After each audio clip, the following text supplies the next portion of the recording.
After Diddy's dirty laundry's been aired all over the media, tons of people are coming out with their own stories about the bad boy mogul's dark side.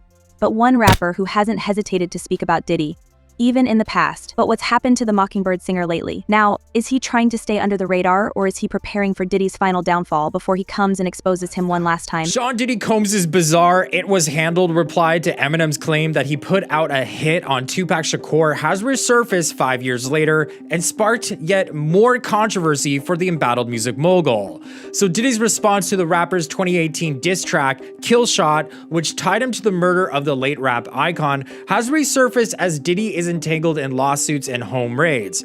In the song, Eminem calls out Machine Gun Kelly, saying, quote, "Kells, the day you put out a hit is the day Diddy admits that he put the hit out that got Pac killed. Ah," end quote. So this is in reference to the infamous 1996 drive-by shooting in which the legendary rapper was murked. So following the release of the track, Diddy responded in a now-deleted episode of Joe Budden's YouTube series.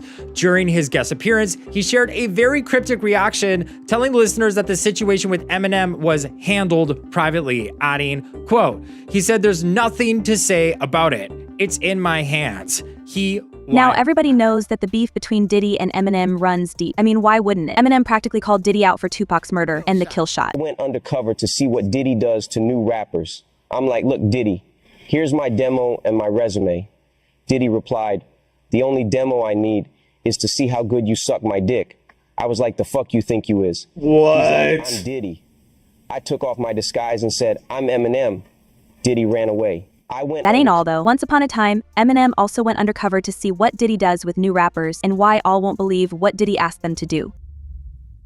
So Diddy got a history of doing that. One thing I did see in this lawsuit, Lil Rod, he alleges that, Diddy's son Justin was helping Diddy, get underage girls. And I guess he was bringing them to parties. You know anything about that? I think Justin is the boy that could do it, if anybody. Him or either Quincy. You understand? Justin is a pretty boy. You understand? He look young. He around that age, what, he about 25, 26 years old?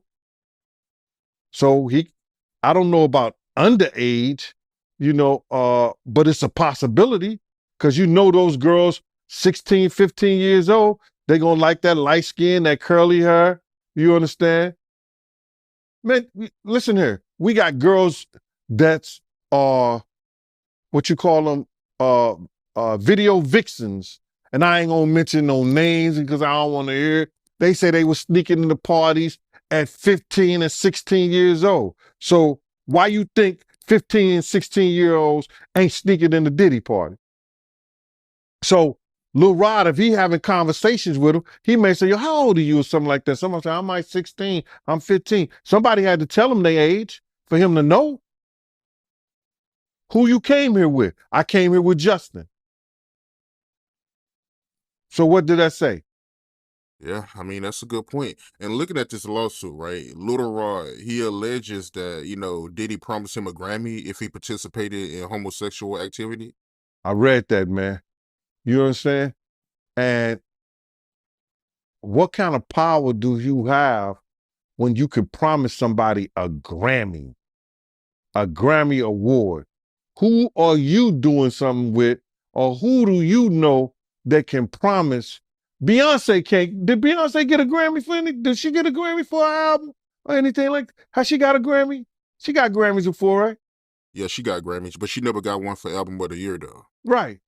So if she never got a Grammy for Album of the Year, and Diddy could promise a producer, if he's in a homosexual act, that he could give him a Grammy, what kind of power, who he doing, or what he know that he could get that done? That's some kind of spooky shit, bruh.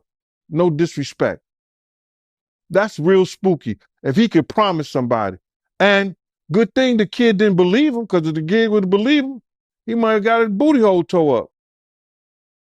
So my whole thing about it is, listen here, man. He has to have some real power, but he showed us his power. Remember at the BET Awards? Remember when they was trying to go to commercial? And he said, "Nah, we not go." Whoever done that, bruh? Whoever stopped the people from going to commercial? Nobody ever did that but Diddy, bruh. So he had some kind of power at one time. We don't know if he still got that power, but at the BET Awards, when they wanted to go to commercial, he did not allow them to go to commercial. So evidently, he knows somebody, or he doing somebody, or somebody doing him, allegedly. You talking about when he was giving that speech at the BET Awards for the Lifetime Achievement Award? When he gave his speech, he just kept going, bro. He just kept going and wouldn't stop. And he said, it don't matter how much it costs. We're going to keep going. And they wouldn't even go to commercial. That's never happened before, bro. Never.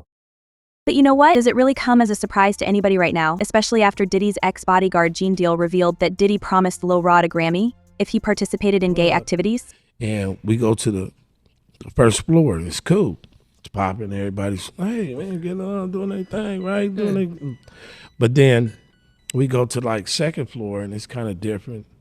But then we go to the third floor, the upper room. Not the third floor! The upper room. Another rapper who mistakenly exposed Diddy for his dirty ways is The Game, who's been to so many of Diddy's infamous freak-off parties.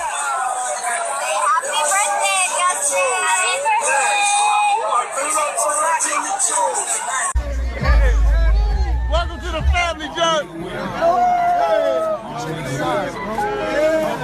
In fact, there's even a viral video of Diddy and The Game giving an underage Justin Bieber drinks at one of Diddy's freak-off parties before allegedly abusing him. You know what? Let me put it into terms that maybe a rapper could barely understand. I'm going to beat you down so severely, it's gonna leave you mentally scarred like you left Diddy's party too late.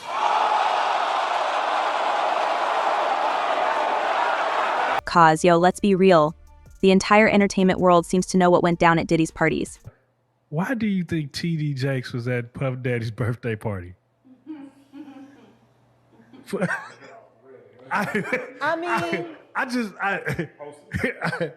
You know,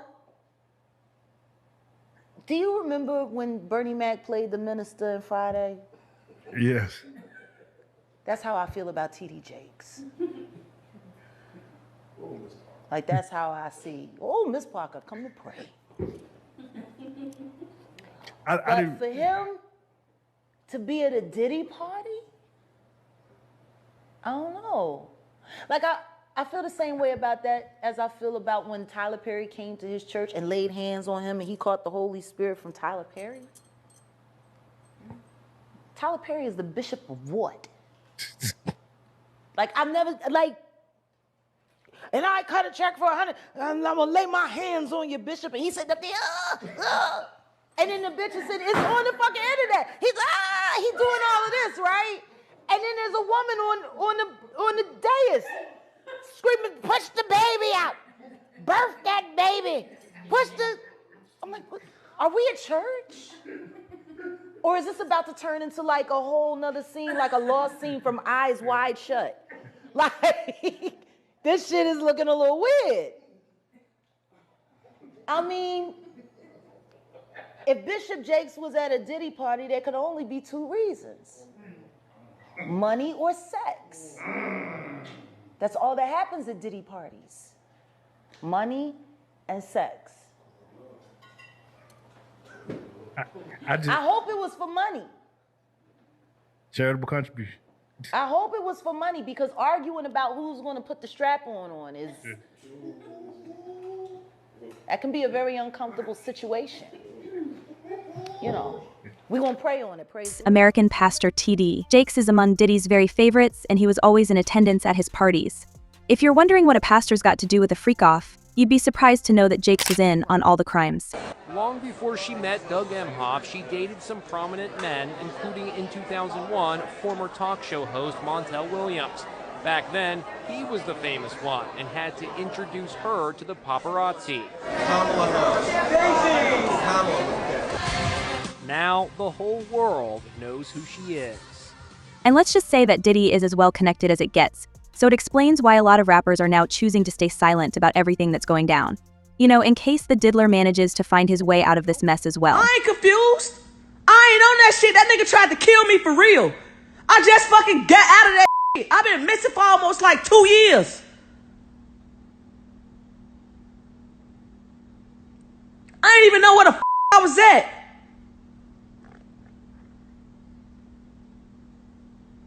I do not with LeBron James. That is a trafficker, my nigga. That nigga is a trafficker. He is a trafficker. He trafficked women in real time. That stole all my money out of my bank account. Now, out of all people, LeBron James was one of Diddy's most prominent party attendees. His close bond with Diddy has always been suspicious, especially now that all the dirt on Diddy is out in the open.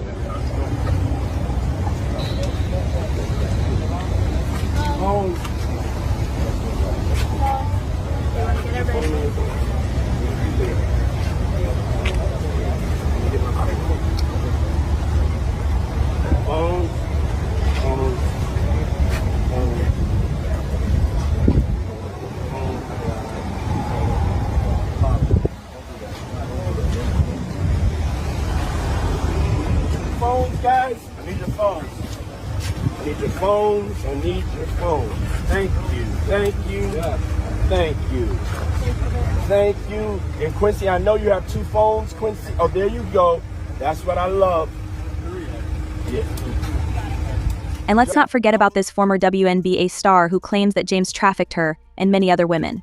So maybe he's a part of Diddy's sex trafficking ring too. I like when you like this, Daddy. Daddy, I like when you scrambling and scraping for shit. No. I like that. You know, I'll be practicing. I got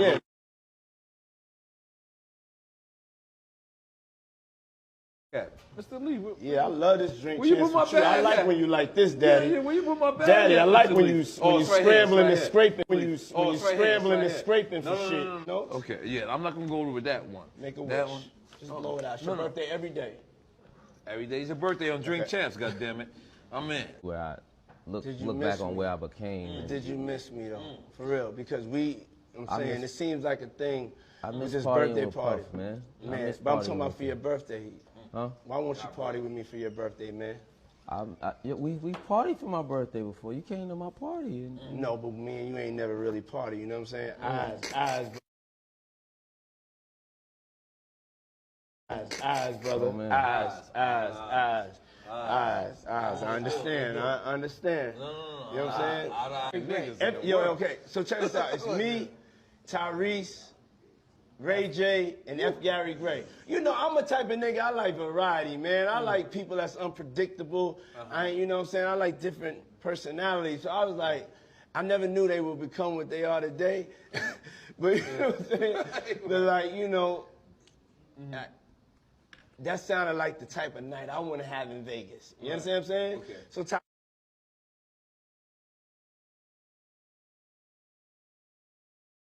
So Tyrese kept on talking. This is a fight. This is a Floyd fight, right? Yeah. And Tyrese keep on talking about like how you got to get back for church. And we just like, yo, the night ain't start. You got to get back for church. We in motherfucking Vegas, nigga. But like, you can go to church next week. You know what I'm saying? Sending your thing. You know what I'm saying? Ain't nothing but we in Vegas. Don't be bringing God into this situation. Don't bring God into this situation. You know what I'm saying? F. Gary Gray is like, nigga, shut the fuck up. You know what I'm saying? Then you got Ray J. So Ray J is... If you don't believe it, take a look at this video where all of Diddy's guests have to turn their phones in before hopping on a yacht to attend this freak-off party. Yeah, the diddler made sure that nobody could ever record any of his crimes except for, you know, himself. I love New York. You gon' respect this hustle.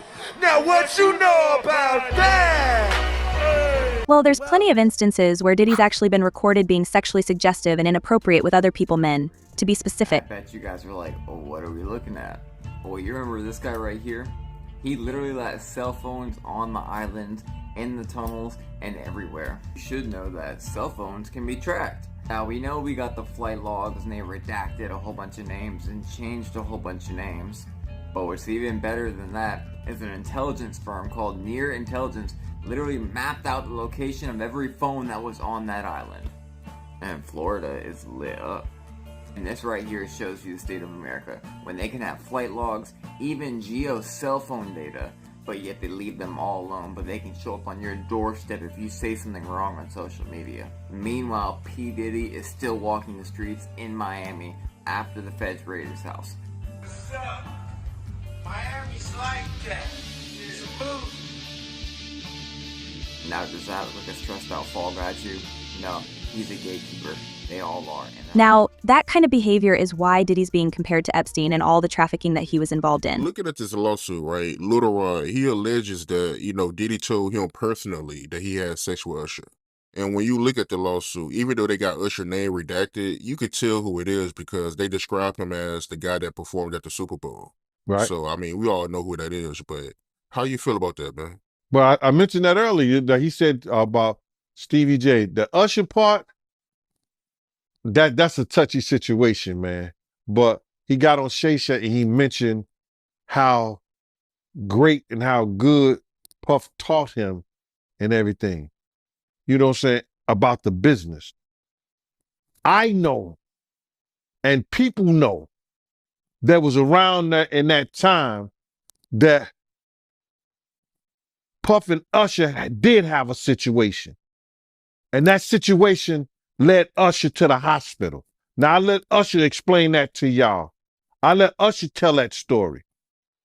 But how dare you say a man that groomed you, you gonna give him a pass?